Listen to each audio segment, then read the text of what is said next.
Hey everyone, कैसे हैं आप सभी। आज स्टार्ट कर रहे हैं unit 3 of modern Japan, history of modern Japan. Welcome back to YouTube channel of Brain wise.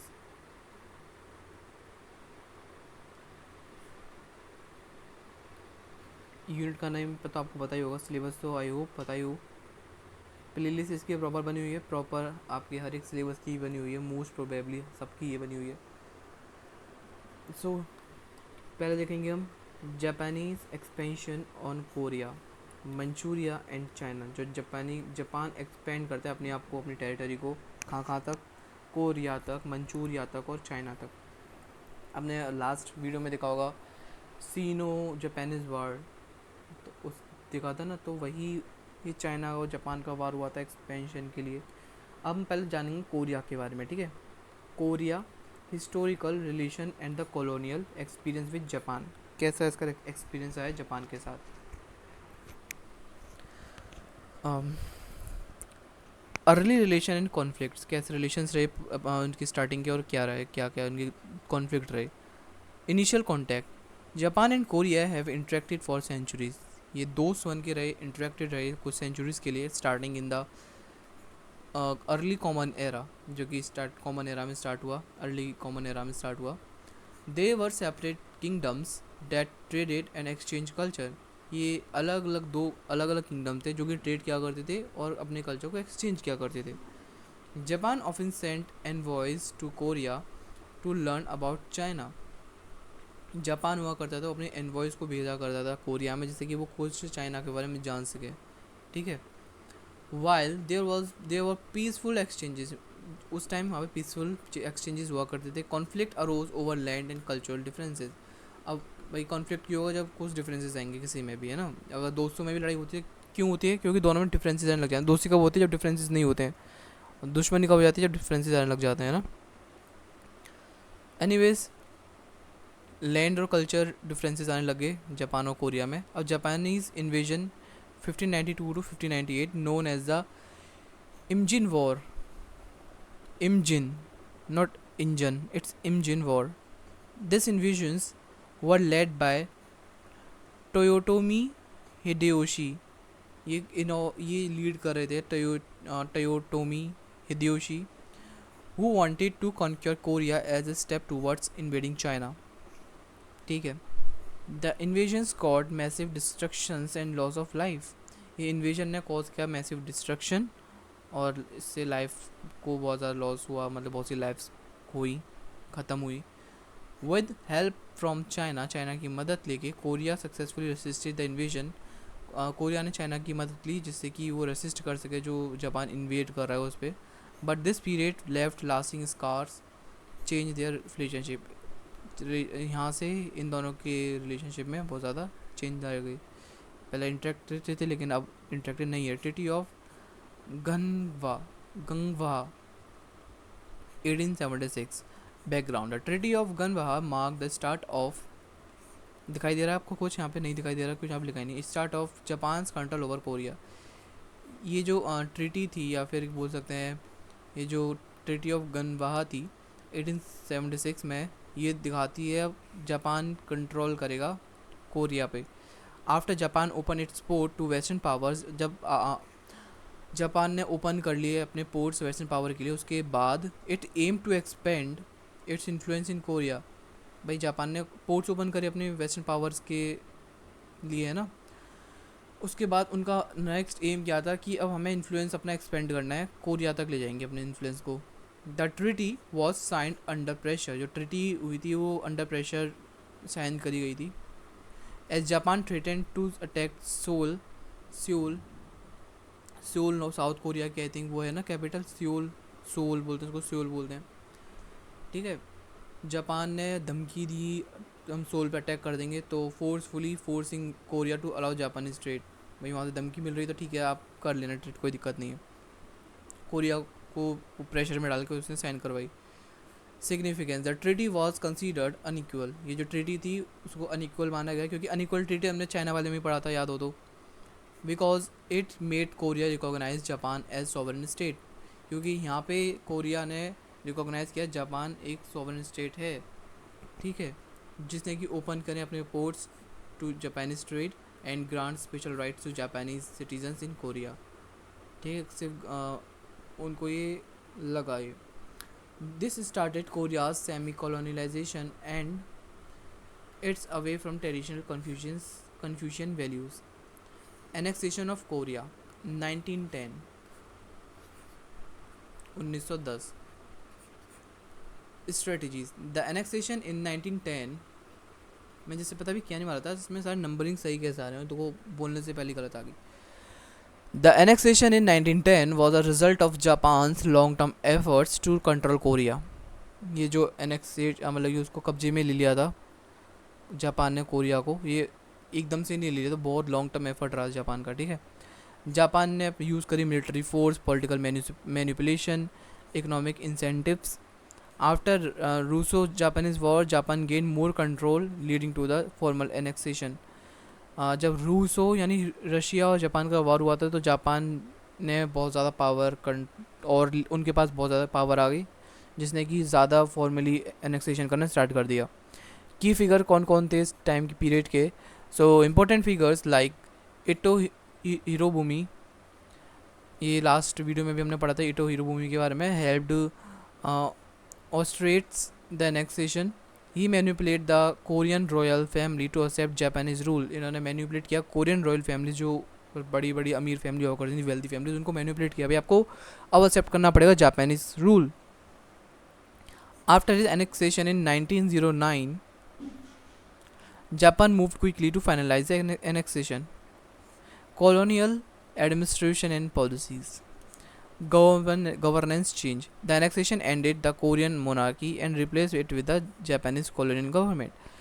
अब भाई अब जापान कोरिया को एनेक्स कर रहा है, उसको अपने कब्जे में ले रहा है, तो ऐसा तो नहीं है कि हाँ जब चलो आप अपनी मोनार्की रखो, मोनार्की तो खतरा बन सकती है ना उनके लिए, जापानीज के लिए। तो उन्होंने क्या करा, जो उसकी गवर्नेंस थी जापान की कोरिया की गवर्नेंस, उसको ख़त्म कर दिया और जो कोरिया की मोनार्की थी उसको रिप्लेस कर दिया जापान की कॉलोनियल गवर्नमेंट ने। ठीक है, Japan establish a centralise system to control Korea, replacing many local officials with Japanese administrators. इन्होंने सिर्फ मोनार्क को नहीं हटाया, बल्कि जो ऑफिशियल्स से लोकल ऑफिशियल्स ऑफ कोरिया के, उनको भी रिप्लेस कर दिया विद जापानीज एडमिनिस्ट्रेटर्स के, है ना, के साथ। Effectively ending Korean sovereignty. ये क्या रिजल्ट आता है इसका कि जो कोरियन की सॉवरेनिटी है खुद पे रूल करने वाली, वो ख़त्म हो गई। Economic exploitation. जापान लगता तो बड़ा सीधा सा है, लेकिन पता नहीं क्यों इतना इसने ये कांड भी करे हुए हैं। Japan exploited Korea's resources for its own benefit. Japan ने एक्सप्लॉयट किया कोरिया के रिसोर्सेज को अपने बेनिफिट के लिए, जैसे कि ब्रिटेन के लोग इंडिया के रिसोर्सेज को यूज़ किया करते थे अपने बेनिफिट के लिए, है ना। फोकसिंग ऑन एक्सट्रैक्टिंग मटेरियल्स जैसे कि राइस, कोल। ठीक है, infrastructure in Korea was develop mainly to serve Japan's need. जो इंफ्रास्ट्रक्चर बन रहे हैं कोरिया में, क्यों बन रहे हैं? उनके लोकल पीपल को सर्व नहीं करना है, बल्कि हमें जापानीज़ की ज़रूरत है, उनको पूरा करना है। अच्छा जी।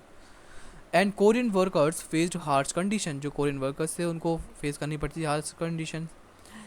Impact Korean society and culture. जैसे आप ऐसे मान सकते हो जो जापान है वो ब्रिटेन है और जो कोरिया है वो इंडिया है।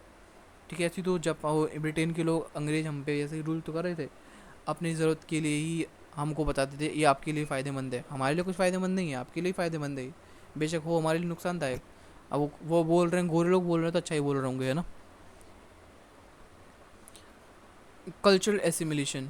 Japan aim to erase Korean culture by suppressing the language and the customs. अब नेक्स्ट गोल क्या था जापान का, कि कल्चर को ख़त्म कर देना वहाँ के, है ना। जापान का नेक्स्ट एम ये था कि जितनी भी कोरियन कल्चर है, जैसे कि उनके लैंग्वेज और कस्टम्स को सप्रेस करने स्टार्ट कर दिया, जिससे कि कोरियन कल्चर ख़त्म हो जाए, मिट जाए अच्छे से।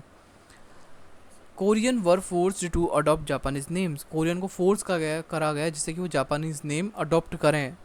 वैसे सच बताओ, आपको लगता था कि जापान ने इतना सब कुछ किया भी होगा? किया है, इसलिए तो हम इसकी हिस्ट्री पढ़ रहे हैं, तो स्टोरी तो नहीं पढ़ रहे, हम पढ़ रहे हैं उसकी हिस्टोरी। ऐसे तो नहीं उसकी स्टोरी पढ़ रहे हैं, हम पूरी हिस्ट्री पढ़ रहे हैं ना। तो हिस्ट्री तो फैक्ट्स होते ही हैं, जो हो चुका है वो सारी चीज़ें, है ना। जापानीज नेम को जापानीज नेम अडॉप्ट करवाए, स्कूल्स अडॉप्ट करवाए, प्रमोटेड, जो कि जापान हिस्ट्री को प्रमोट किया करते थे। Despite this many Korean resisted, कुछ कोरियंस ने रेसिस्ट भी किया इसके against.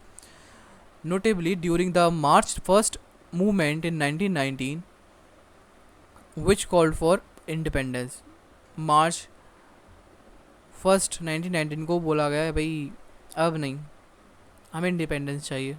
Social and economic effect, the colonial period caused severe hardship for Koreans.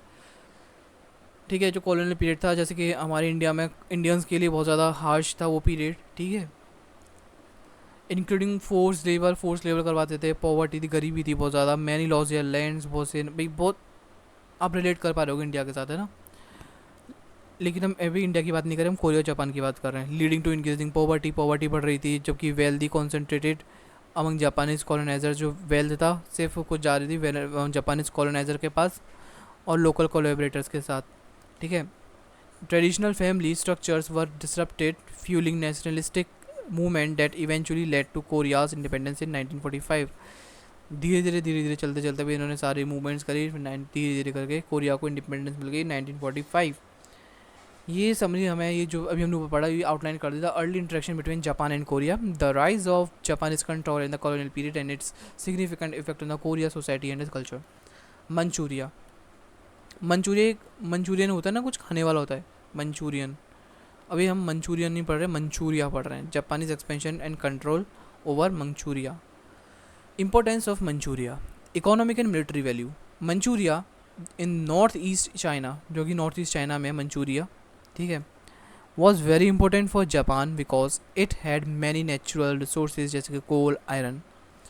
This area was crucial for Japan's industrial growth and military strategies. जो area था वो बहुत ज़रूरी था क्योंकि जापान को इंडस्ट्रियल ग्रोथ चाहिए थी और मिलिट्री स्ट्रेटजी चाहिए थी। तो उस एरिया से उन्हें क्या मिलता था, रिसोर्सेज मिलते जैसे कोल, आयरन। स्पेशली क्योंकि because it was close to Korean Russia, क्योंकि ये क्लोज था रशिया और कोरिया के। Japan wanted to control Manchuria to become more self sufficient and strengthen its military in the East Asia. अब वो क्यों चाहता था कि वो मंचूरिया पे अटैक करे, कंट्रोल पाए, क्योंकि वो चाहता था कि हम इतने सेल्फ सफिशिएंट हो जाएं कि हमें किसी और से मतलब कि रिसोर्सेज मांगने ना पड़े। अब भाई देखो, अगर कोई एक टेरिटरी है वो मेरे अंडर आ गया तो मुझे क्या उससे मांगना पड़ेगा, अब वो मेरी टेरिटरी है ना। Japanese involvement, Japan first got involve in Manchuria in late 1800s after winning the first Sino Japanese war. Japan पहली बार इन्वॉल्व हुआ मंचूरिया के वॉर में इन लेट 1800s आफ्टर, जब जीत गया था वो first Sino Japanese war in 1894 to 1895, एक साल चला था। The victory allowed Japan to increase its influence in the area. अब ये जो विक्ट्री है ना, पता है, जो जीत जाता है उसके दिमाग पे वो चल जाता है, वो भाई अब तो मैं जीत ही सकता हूँ, मैं तो हार ही नहीं सकता ब्रो, अब तो मैं प्रो हूँ। तो वही जापान का ये चल गया था, हम जीतेंगे, हम सब कुछ अपने अंडर में लेंगे, अपनी भगवान जी, ठीक है। इसने बोला हमने चाइना को हरा दिया है तो हम अपने इन्फ्लुएंस को बढ़ाएंगे। अब By 1905 Japan took control to the South Manchuria railways and established several settlement, वहाँ पे अपने कुछ settlements establish करने भी start कर दी, which set the stage for more Japanese economic and military involvement, जहाँ पे कि एक बहुत ज़्यादा जापानीज़ इकोनॉमिक और मिलिट्री इन्वॉल्वमेंट देखी गई थी। अब होता है मुगडेन इंसिडेंट, एक आता है मुदगल। मुदगल क्या होता है? मुदगल आपने सुना है? Mudgal, if you know Mudgal, history of India का ये। और ज़्यादा बताऊँ, बेबनी और विजयनगर एम्पायर का कुछ एक था, बताओ क्या था वो, मुदगल। लेकिन हम मुदगल नहीं पढ़ रहे, हम पढ़ रहे हैं मुगडेन। मुगडेन इंसिडेंट 1931। व्हाट हैपन, क्या हुआ था? मॉक्ड, क्या आप अपनी बताने लगे? आपसे नहीं पूछ रहा मैं, एक्चुअली मैं ये बता रहा था व्हाट हैपन। मुझे पता है उदास हो, लेकिन इतने उदास मत हो, मैं भी मायूस हूँ, मायूस नहीं हूँ, उदास हूँ। एनीवेज, हो गया माइंड फ्रेश, चलो ठीक है अब आगे बढ़ते हैं। The Mukden incident occurred on September 18, 1931 when the part of South Manchuria railways was sabotaged। जब साउथ मंचूरिया की रेलवेज को तोड़ फोड़ कर दी, वहाँ की ये सब कुछ हो गया था।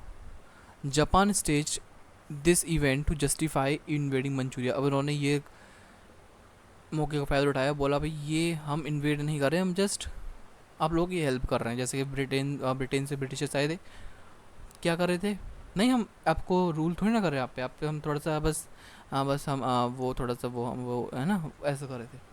ऑल दो it was likely plan by the Japanese military. हालांकि ये जो भी प्लान था उसको तबाह कर देना, डिस्ट्रॉय कर देना, तोड़ फोड़ कर देना उसकी रेलवेज़ को, ये सारे मिलिट्री, जापान की मिलिट्री का सारा प्लान था, है ना।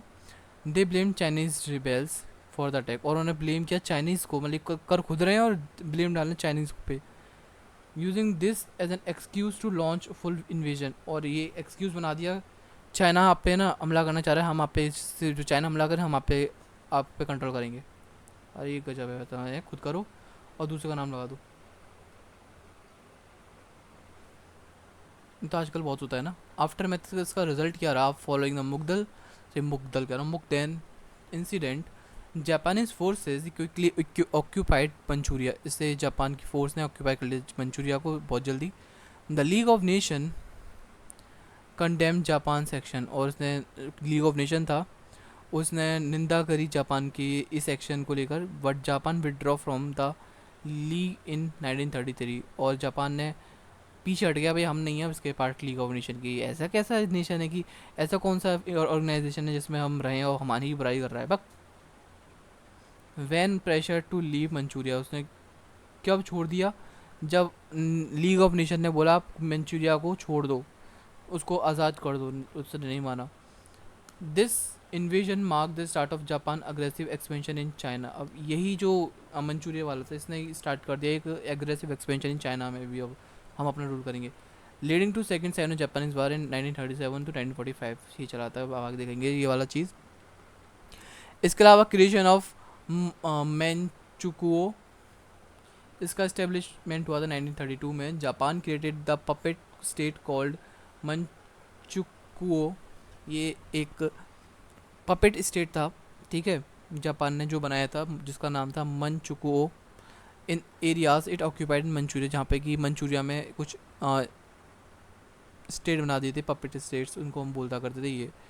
The last emperor of China Puyi was made a nominal ruler, उसको यहाँ का नॉमिनल रूलर बनाया गया, but Japan control everything through its military and administration. This was part of Japan's plan to dominate East Asia while pretending to benefit other Asian nations. अब हमने ऊपर next last two videos में क्या देखा था कि जापान कितना लाचार था, बेचारा था। मुझे तो बड़ा तरस आ गया उसको पढ़ाते पढ़ाते, लेकिन अब पता नहीं क्यों ऐसे चिड़सी हो रही थी जापान से, इसने इतना सब कांड भी करे। कर्म पढ़ने जाते हैं, कांड पढ़ लेते हैं, होता है ना, कुछ कर्म करने जाते हैं कांड हो जाता है। किस किस के साथ होता है मेरे को बताओ सर, कॉमन है ये सबके साथ।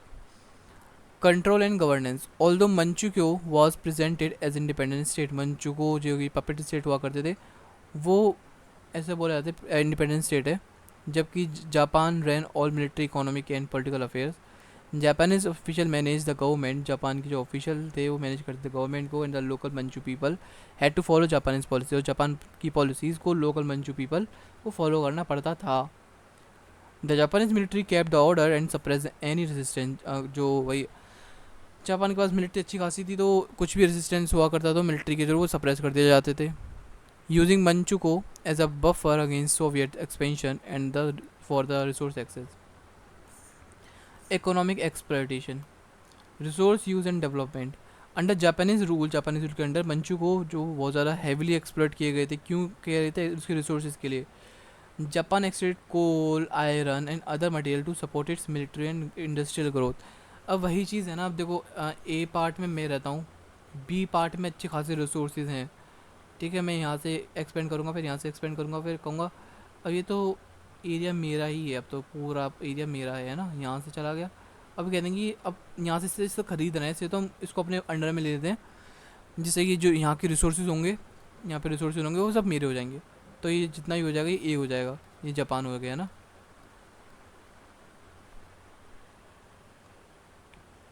अब जितनी भी इंडस्ट्रियल ग्रोथ और मिलिट्री के सपोर्ट के लिए थी सारे रिसोर्सेज सारे हमें आसानी से मिल जाएंगे, हमें खरीदने नहीं पड़ेंगे.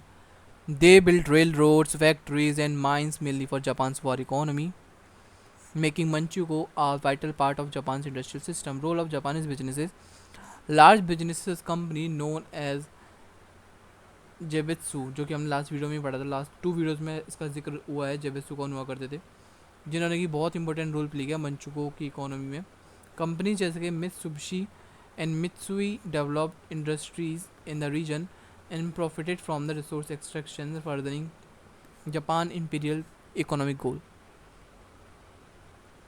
Impact on local people. Displacement and labor. The local population including जो local population include ethnic Chinese, Manchus face बहुत उनको बहुत ज़्यादा hardship face करनी पड़ती थी जापानीज रूल के under. Many were forced off their land for Japanese settlers and projects. कुछ लोगों ने अपनी ज़मीन दे दी थी जापानी सेटलर्स के लिए और प्रोजेक्ट्स जो भी हो रहे थे उनसे छीन ली गई, बेसिकली दे दी नहीं, छीन ली गई. Local workers often had to work under harsh condition. जो लोकल वर्कर्स हुआ करते थे उनको हार्श कंडीशन में वर्क करना होता था माइंस में, फैक्ट्रीज में. And many were conscripted into Japanese military. Cultural suppression and resistance. Japan ने ट्राई किया सप्रेस करने के लिए उनका लोकल कल्चर, ठीक है, और उनकी पॉपुलेशन को अडॉप्ट करवाया ज़बरदस्ती उसके जापानीज कल्चर्स कस्टम्स. दे इन्फोर्स जापानीज लैंग्वेज. उसने ज़बरदस्ती उन पर थोपा कि आपको अडॉप्ट करना पड़ेगा जापानीज़ की एजुकेशन, जापानीज़ की लैंग्वेज. जापानीज़ ने जो एजुकेशन थी उसको जैसे जापान की जो मंचूरिया वाले रीजन पे उनको पढ़वाई और करवाई और अडॉप्ट करवाई. Diminishing traditional Chinese and Manchu practice. और डिमिनिश कर ख़त्म करने की कोशिश करी traditional Chinese and Manchurian practices. This culture repression led to resistance movement. ये चीज़ ने, अभी आप हम पे रूल कर रहे हो कोई दिक्कत नहीं हो, आप कह रहे हो कि हम अपने कल्चर को भी भूल जाएँ, हम अपने कल्चर को छोड़ दें, तो यही चीज़ उनमें एक किलस का काम करती है. किलस यानी वो होता है ना रेजिस्टेंस, भाई अब नहीं, ये नहीं सहेंगे. Including secret societies and guerrilla groups notably by Chinese communist and nationalist fighting against Japanese occupation. Japan control over Manchuria and the establishment of Manchukuo had a lasting impact on the local population, leading to economic exploitation and cultural suppression. The legacy of this occupation continued to affect relations between Japan, China, and Korea today. Now, China. This is the conclusion of जो हमने ऊपर पढ़ा Manchuria का है ना. Now, China. Early relations and conflict. हम पढ़ेंगे early relations, उसके फिर कॉन्फ्लिक्ट. इनिशियल कॉन्टैक्ट क्या थे, और trade relations. First Sino Japanese war हुआ था 1894 में टू 1895, 1 साल चला था. 21 डिमांड्स जो कि 1915 में ली गई थी. बैकग्राउंड उसके ऑब्जेक्टिव्स पढ़ेंगे, राइट. इसके अलावा Chinese response and consequences. Second Sino Japanese war जो कि 1937 में, सेकेंड याद रखना, सेकेंड का हुआ था, फर्स्ट का हुआ था, ठीक है. और इसके अलावा फर्स्ट का हुआ था साइनो जापानीज वॉर 1894 और 1895 में, और ये होता 1937 से 1945 में. इसके कॉजेस और key battles, role of key military figures and strategies, occupation administration जानेंगे. Japanese policies and governance in occupied areas, impact on China's society and economy, international reaction not international relation.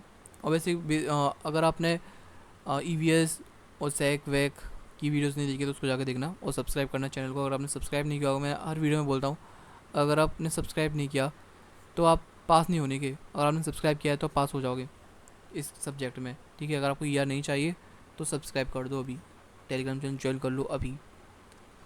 Role of league nations and international community, long term impact of the Sino Japanese war हम पढ़ेंगे इसका. ये अब इसका content होता है ना, वो एक आता है जो इंडेक्स वो वाला था.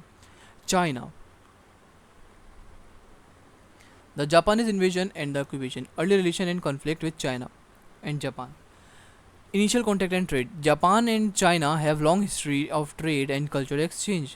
जापान और कोरिया की भी सेम चीज़ थी और जापान और चाइना का भी सेम चीज़ है. लॉन्ग हिस्ट्री थी ट्रेड और कल्चरल एक्सचेंज की. Japan learn a lot from China. Japan ने बहुत कुछ चीज़ें सीखी चाइना से. अडॉप्टिंग आइडियाज़ लाइक कन्फ्यूशनिज्म जो आइडिया थे हमने लास्ट सेमेस्टर थर्ड सेमेस्टर में पढ़ा था, है ना. बुद्धिज़्म सीखा और कुछ राइटिंग सीखी. हाउएवर टेंशन ग्रू इन 90th सेंचुरी ये जो टेंशन्स बढ़ने लगे 19th सेंचुरी में, जबकि जापान ने खुद को मॉडर्नाइज किया और वेस्टर्न पावर्स को अडॉप्ट करना स्टार्ट कर दिया, including Japan began to influence China. Japan ने स्टार्ट कर दिया चाइना को इन्फ्लुएंस करना। This lead to weakening China's imperial power, इसने स्टार्ट कर दिया जापान जो चाइना की जो इम्पीरियल पावर थी ना उसको वीक करना। And the opening of this ports for foreign trade and with the treaty of Tientsin in 1858, इसने अपने पोर्ट्स खोल लिए फॉरेन ट्रेड के लिए, एक ट्रीटी साइन करके जो थी treaty of Tientsin in 1858। First Sino Japanese war 1894 to 1895 में हुआ था। ये जो याद रखना डेट, प्लीज़ याद रखना डेट। सब्सक्राइब कर दो फटाफट से, मुझे कुछ नहीं पता कैसे भी कुछ भी डालो उस पर, कुछ भी दबाओ, कुछ भी मारो उस पर, सब्सक्राइब हो जाना चाहिए। This war was fought mainly over Korea, ये लड़ाई क्यों हुई थी? सिर्फ कोरिया के ऊपर हुई थी। भाई कोरिया हमारे कंट्रोल में, कोरिया को इंडिपेंडेंट रहना है, और कोरिया ने हेल्प दी थी चाइना की जब हो गई थी। Which China had control, China Korea को पहले कंट्रोल कर रहा था, ठीक है। जापान वॉन डिसिसिवली, जापान जीत गया, revealing the weakness of the Qing dynasty, Qing dynasty थी ना उसमें, और किंग डायनेस्टी की वीकनेस यहाँ पे रिवील होगी कि बहुत ज़्यादा वीक है। The treaty of Shimonoseki force China to give Taiwan and the Pescadores island and the part of Manchuria to Japan. ये ट्रीटी बताती है कि इसको कुछ अपने पार्ट्स देने पड़ेंगे जापान को, रिकॉग्नाइज कोरियाज इंडिपेंडेंस, और इसने कोरिया को भी अपने कब्जे में ले लिया था, वहाँ से इंडिपेंडेंट, चाइना से इंडिपेंडेंस मिल गई, तो विच जापान लेटर कंट्रोल, जापान इसको कंट्रोल कर लिया। पहले इसको देखो, ऐसा बहुत मास्टरमाइंड है जापान भी, पहले चाइना कंट्रोल करता था कोरिया को, ठीक है, अब फिर कोरिया को इंडिपेंडेंट दिलाई जापान ने, और फिर बाद में उसको अपने अंडर में ले लिया। बताओ, देख रहे हो? This victory mark Japan's rise as significant imperial power in East Asia. 21 demands 1915, 21 demands क्या कहती हैं, बैकग्राउंड के गोल्स 1915 में।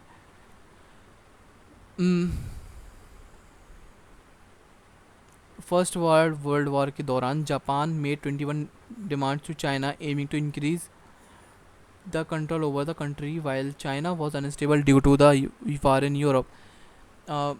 21 डिमांड रखी चाइना के लिए, किसने? जापान ने, जैसे कि वो इंक्रीज़ करते कंट्रोल अपना कंट्री पे, यानी चाइना पे, क्योंकि चाइना कुछ उस टाइम अनस्टेबल था, क्योंकि यूरोप के वार भी उसको झेलने पड़ रहे थे, स्पेशली ब्रिटेन, फ्रांस, हो रहा था ना ओपियम बार वगैरह सब चल रहा था, ड्रामे वरामे चल रहे थे, उसके बाद भी वो बहुत कॉन्स्टेंटली वॉर को फेस कर रहा था चाइना।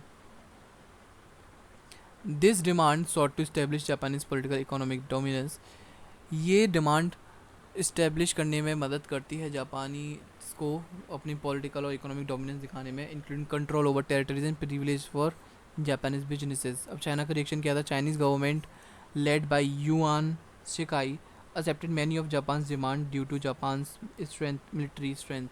अभी मान लिया भाई, और सामने कोई ताकतवर आएगा तो आपको माननी पड़ेगी, ठीक है, हम मान लेंगे, पर अंदर अंदर तो गुस्सा चलता रहता है ना, कुछ नसुर बढ़ी रहती है ना, आग तो लगी रहती है। बस जब हमारे पास पावर नहीं होती है, जब हम कुछ कर नहीं पाते, लेकिन पावर आती है, वो हम उस टाइम बहुत करने की सोचते हैं, लेकिन उस टाइम कुछ करने का फ़ायदा नहीं होता है। However these demands were unpopular among these Chinese people, जो इस टाइम डिमांड थी बहुत ज़्यादा अनपॉपुलर रही इन चाइनीज़ पीपल के बीच में, और ये यहीं से प्रोटेस्ट हो गया, particularly during the May 4th movement 1919। याद है May 4th movement last time पढ़ा था, याद होना चाहिए, एग्जाम में भी आया था, ये भूल गए ना? नहीं, मैं नहीं बोल रहा। These situations weaken China's sovereignty and increase resentment towards China, Japan sorry, इससे चाइना की जो सोवरेनिटी को उसको कमज़ोर कर दिया, और जापान के ऊपर रिसेंटमेंट का बढ़ने लगा। Next is second Sino Japanese war 1937 to 1945। इसके कॉजेज़ क्या रहे हैं, इसके की बैटल्स जानेंगे। The Second Sino-Japanese War began in 1937 after the clash between Japanese and Chinese troops near Beijing। ठीक है, सेकेंड साइनो जापानीज वॉर कब स्टार्ट हुआ? 1937 में, जब क्लैश बढ़ गई जापानीज और चाइनीज़ ट्रूप्स के बीच में नियर बीजिंग के पास में। Japan aim to expand its empire by conquering China. वो जापान छोटा सा बेचारा, वो चाहता था कि हम कॉन्कर कर लेंगे चाइना को, जिससे कि हमारी जो टेरिटरी है, हमारा एम्पायर, वो बढ़ जाएगा, बड़ा हो जाएगा। Wow. The early in the war के स्टार्टिंग में Japan captured major cities like Shanghai and Nanjing, committed atrocities such as the Nanjing massacre. Many Chinese civilian को मार दिया गया यहाँ पे, है ना, बहुत एट्रोसिटीज़ हुई, मतलब लोग मारे गए बहुत गंदी तरीके से, हत्या करी गई, ब्रूटल रेप किया गया, कुछ भी हो सकता है, ठीक है। Many leaders, military leaders and strategies, the Chinese force were led by Chiang कई शेख। जो चाइनीज़ की जो फोर्स थी उसको लीड कौन कर रहा था, चियांग कई शेख। जबकि जो communist force under Mao Zedong was also involve, जहाँ पे कि माओ जेडोंग की जो फोर्स थी वो भी इन्वॉल्व थी इसमें। Despite Japan military advantages the war become long and drawn out with China receiving support from the United state and the Soviet union. अब क्या था, जो वार बहुत ज़्यादा लंबा चला, चाइना ने रिसीव करा सपोर्ट कहाँ से, सोवियत यूनियन से भी और अमेरिका से भी। Important battles included those in Shanghai, Wuhan and the Changsha. Chinese forces used guerrilla tactics while Japanese faced challenges with supplying lines with the difficult terrains. with terrains वो होते हैं ना, पहाड़ वहाड़ चढ़ना। The war ended in 1945 in a stalemate. Occupation and administration जाने तो Japanese control and policies, Japanese की कंट्रोल पॉलिसीज़ क्या क्या थी। During the war Japan occupied many part of China, Japan ने ऑक्यूपाई करे चाइना के बहुत से पार्ट्स, इंक्लूडिंग मेजर सिटीज़ और कुछ rural areas, enforcing strict martial laws, in treating local population harshly, जो उसकी लोकल पॉपुलेशन को बहुत गंदा तरीके से ट्रीट करता था। जापान की मिलिट्री थी, उसने एक्सप्लॉइट किया उस रीजन को बहुत गंदे तरीके से, वॉर के लिए रिसोर्सेज लेना है और वहाँ की लेबर को फोर्सली यूज़ करना है, पर्टिकुलरली कहाँ पर, इंडस्ट्रीज़ में। जो ऑक्यूपेशन था मार्क करता है सीवियर वायलेंस और स्पेशली इन द नानजिंग। अब भाई ये जो इतने गंदे गंदे वाली हार्श कंडीशन थी, सीवियर हार्श कंडीशन थी, तो लोगों का गुस्सा फूटेगा, बहुत सीधी सी बात है ना। Impact on society and economy, the occupation devastated China's economy. ये जो हम जापान पढ़ रहे हैं, चाइना पढ़ रहे हैं, इतना तो मंचूरिया और कोरिया का भी नहीं, जितना चाइना का पढ़ रहे हैं यहाँ पे, है ना। The occupation devastated China's economy, जो एक ऑक्यूपेशन था उसने चाइना की इकोनॉमी को एकदम तबाह कर दिया। इस जापानी military seized food and resources, क्योंकि जापान की मिलिट्री ने कब्जे मतलब अपने कब्जे में ले लिया फूड, वहाँ का खाना और रिसोर्सेज। इंफ्रास्ट्रक्चर डिस्ट्रॉय कर दी गई, बहुत से पीपल को डिस्प्लेस कर दिया गया वहाँ से, मिलियंस ऑफ सिविलियन सफर्ड, बहुत से लाखों करोड़ों लोग सफ़र कर रहे थे। The widespread resistance efforts emerge to fight against the occupiers. International reactions and consequences, subscribe नहीं किया है तो अब भूल जाओगे सारा कुछ, ध्यान रखना, सब्सक्राइब कर लो फटाफट से। International reactions and consequences, global responses. The League of Nations condemned Japan's actions, league of nation था उसने कंडेम किया जापान की एक्शन जो भी वो कर रहा है, बट वो ineffective in stopping it's aggression, लेकिन फिर भी वो अनसक्सेसफुल रहा इस अग्रेशन को रोकने में, है ना। Although the international community criticise Japan, there was no significant military responses, China sought help from western powers जैसे कि United State, which provided support to the nationalist government, जिसने की मदद भी करी। Long term effect on relationship, the war deeply affected Sino Japanese relation, जिसने इस war ने बहुत गंदी तरीके से जापान और जो चाइना की जो रिलेशन था उसको बहुत गंदी तरीके से अफेक्ट किया। The atrocities especially the Nanjing massacre left lasting scars in China's memory. ये जो नेंजिंग मैस्केयर हुआ था, क्या हुआ था, मेरे को कमेंट में बताना, जैसे कि जो लोग समझ सकें कमेंट पिन कर दूंगा मैं, ठीक है। After Japan defeat in 1945, Japan हार गया 1945 में, it had give up its territorial claims, relations between two countries remain strained. अभी भी जो दोनों कंट्रीज़ के बीच में थोड़ा कुछ ना कुछ चल रहा है।